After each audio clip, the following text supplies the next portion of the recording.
Went to the gym today. Today was leg day. And it's kind of weird because I spent 30 minutes on a stair stepper. That was. My brain's going completely blank right now. I don't know why. It was actually because I stepped it up. I went to level 7 this time.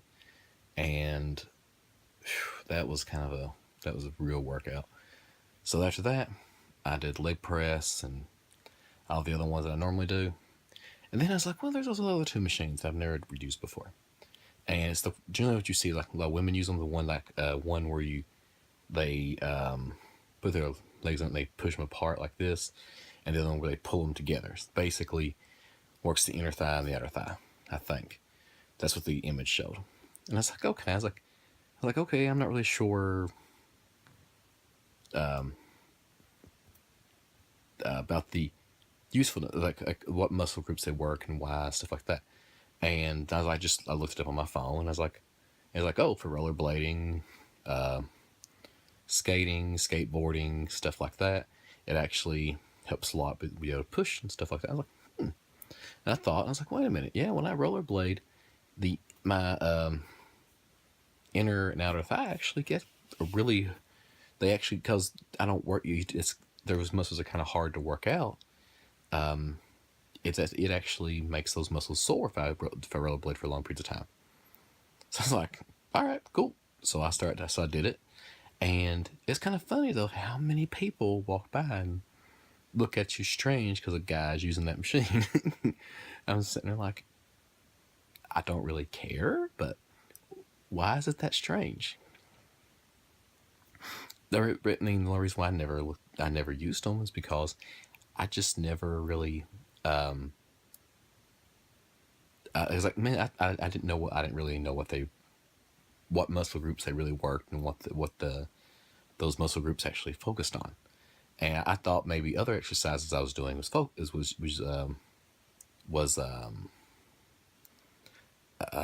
my brain is not working right now. It is really late at night, and I just cannot think. I thought other exercise I was doing was covering those muscle groups, and I didn't realize it, but I was completely wrong. I'm so. But the thing is, it's kind of funny though. That machine only goes up to like 205 pounds, and on it I do like 110, and so like anybody I've ever seen use it, most time it's a lot of women, and I've only seen two guys ever use the machine. One of them didn't know how to, because he was trying to get on it and he couldn't get his leg over the thing, not understanding that there's a little lever you pull that makes the things go together, that you put your legs on, and then you can spread it back out. So he couldn't figure out how to get it to work. And then there's another guy who was using it, but this guy was like humongous.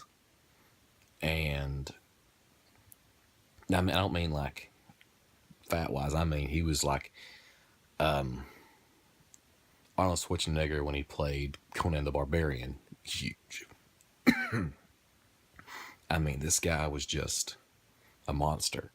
It looked like he spent 8 hours a day in the gym because he was big. And that's the only two people I've ever seen use that machine, except for women. Like mostly, like 99.9% of people I see uses women.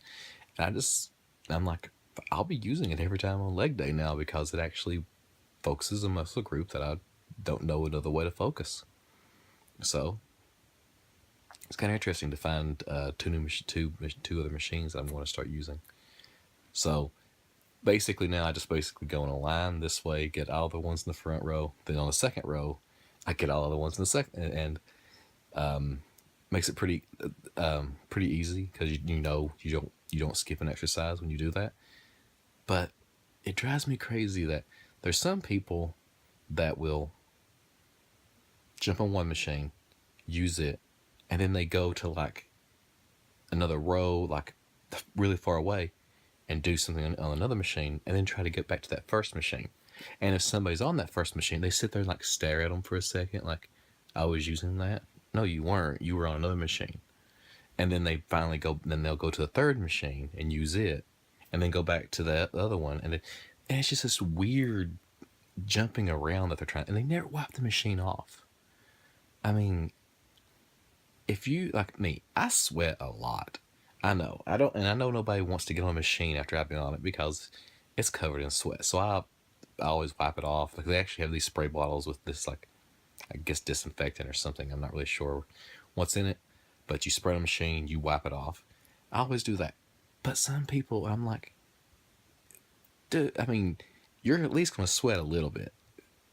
Just wipe it. So, but I've seen so many people don't do it, and so basically, before I get on a machine, I wipe it off. I work out on it, and then I wipe it off again. I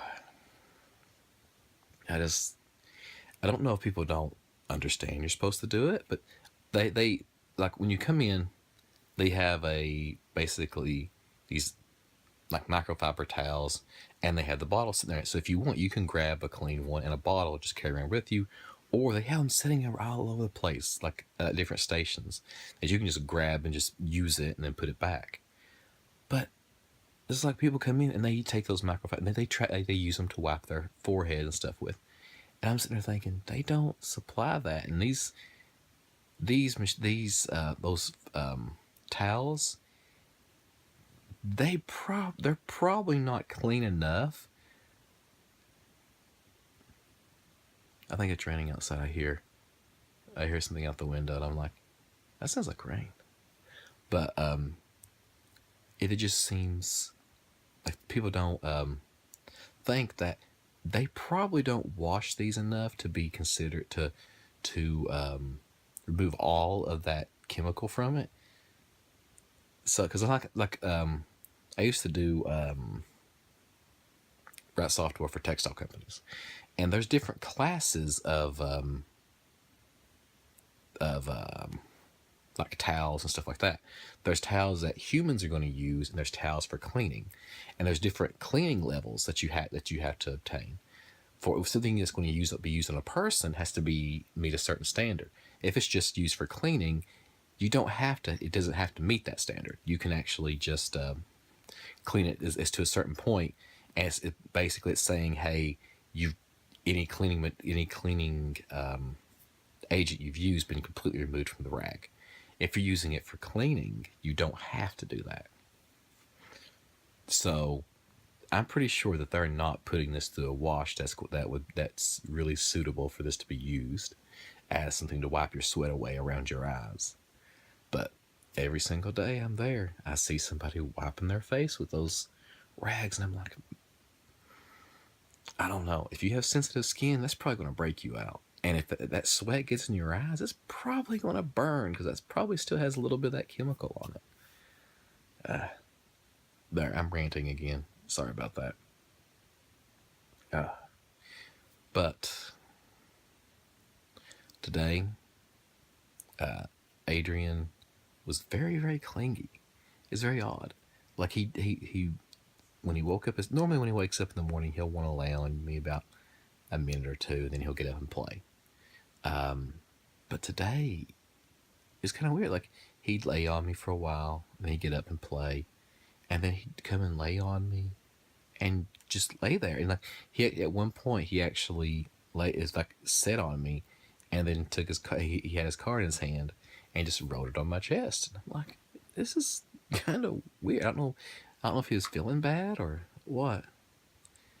Like, he's starting to feel better. Like, he's sleeping better, but he's still getting up at night and everything, so it's making him sleep. It's very hard to get him up in the morning, and he keeps falling back asleep. So right now it's very difficult because I can't really get him on a good schedule just because he's waking up at night. But I'll get him back on one as soon as he starts feeling better. But right now, it's just hard because him being up really late makes it very hard for me to be able to get things done. So yeah,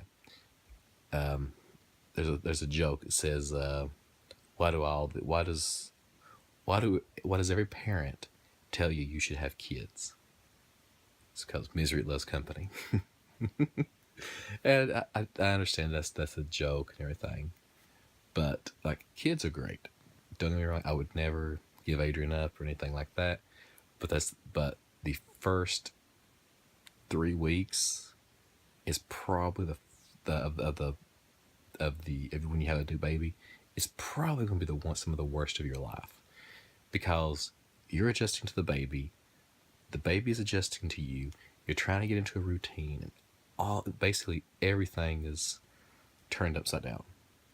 And I remember when Adrian was first born, I asked my wife, I said, "What's today?" And I remember she was like, "Thursday." I remember the exact day she told me, and I was like, "Huh, I don't think I've taken a shower in 3 days. I'm gonna go take a shower," because you're on a constant cycle of every 3 hours you're feeding the baby, so you can't get like a long period of sleep. So it seems literally the first 3 weeks seems like one very long day, and nothing gets done. I mean, where my wife works, a lot of the employees, they got together, and each day one of them cooked and brought us a meal. You have no idea how much that helped, because you're so tired and things are just a mess. I mean, it was like somebody had, well, it's like a cyclone had come through, like Tasmanian devil had come through our house, because you just can't, you don't have time to clean, you don't have time to do anything. And no matter what, and just, yeah, no matter what, it's just always a mess. And then, but if you had to sit down and actually cook dinner or lunch, but having them just bring for that one meal, and actually not have to cook it, helps so much, because that's the dishes you don't have to wash. You don't have to take time to prepare the meal. You don't have to cook the meal. I mean, it's just so much. You don't have to even go to the grocery store to get the ingredients to cook the meal. It just if you work somewhere and somebody is out, has a baby like that, try doing that. Just take them a meal. It helps so much. Because my wife, another one of her colleagues, they had a child, and they did the same. We did the same thing.